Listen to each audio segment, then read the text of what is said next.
ایک شخص درخت کے نیچے سویا ہوا تھا۔ اچانک اس نے دیکھا کہ ایک بچھو اس کی طرف آ رہا ہے تو وہ تھوڑا پیچھے ہٹ گیا۔ بچھو اس کے پاس سے ایسے گزرا جیسے وہ کسی کام سے جا رہا ہو۔ اس نے سوچا عجیب بات ہے کہ مجھے کچھ کہے بغیر یہ بچھو آگے کیسے چلا گیا ہے۔ اس نے بچھو کا پیچھا کرنا شروع کر دیا۔ آگے گیا تو دریا آ گیا۔ بچھو دریا کے کنارے آگے ایسے کھڑا ہو گیا جیسے وہ کسی کا انتظار کر رہا ہو۔ تھوڑی دیر بعد ایک پانی میں تیرتا ہوا پتا آیا اور اس کے پاس آ کر رک گیا۔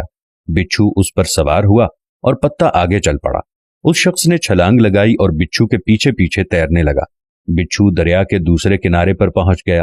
جب بچھو دریا کے دوسرے کنارے پر پہنچا تو وہ شخص یہ دیکھ کر حیران رہ گیا کہ وہ پتا رکا، بچھو اتر گیا اور وہ شخص بھی کنارے پر آ گیا۔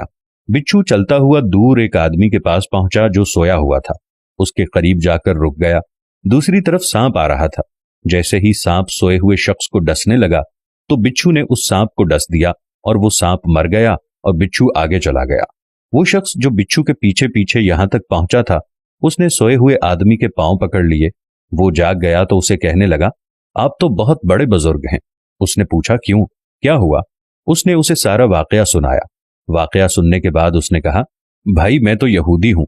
اس شخص نے یہودی کو چھوڑا اور سر سجدے میں رکھ لیا اور کہنے لگا، اے میرے مالک، تو ایک بندے کو بچانے کے لیے اتنا بڑا کارخانہ چلاتا ہے، میں دن رات خامخواہ پریشان ہوتا ہوں، تو میرے بارے میں اس سے بھی بہتر کر رہا ہوگا۔ اگر ہماری آنکھیں کھول دی جائیں کہ اللہ ہمارے ساتھ کیا معاملہ کر رہا ہے اور کہاں کہاں سے ہماری مدد کر رہا ہے تو ہم کبھی سر سجدے سے بھی نہ اٹھائیں۔ اے بندے، تو کیوں پریشان ہے؟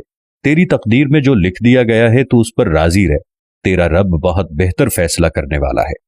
بتا دو میری مصیبتوں کو میرا اللہ کتنا بڑا ہے۔ جو مجھ پر مصیبت پہنچی ہے اس میں بھی میرا ہی بھلا ہے۔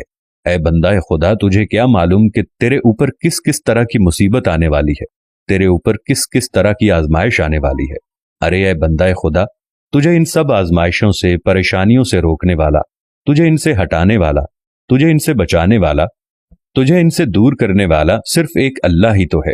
اگر تیری لا اللہ کے ساتھ سچی ہے نا تو پھر اس سے کوئی غرض نہیں ہوتی کہ دنیا کے کس نکڑ پر تو بیٹھا ہے، چاہے تو دشمنوں کے بیچ میں بیٹھا ہے، چاہے جو مرضی سارا زمانہ تمہارا دشمن ہو جائے، لیکن اللہ کی لا لگی ہوئی ہے، وہ اللہ ایسے ہی تمہارے لیے سبب پیدا کر دے گا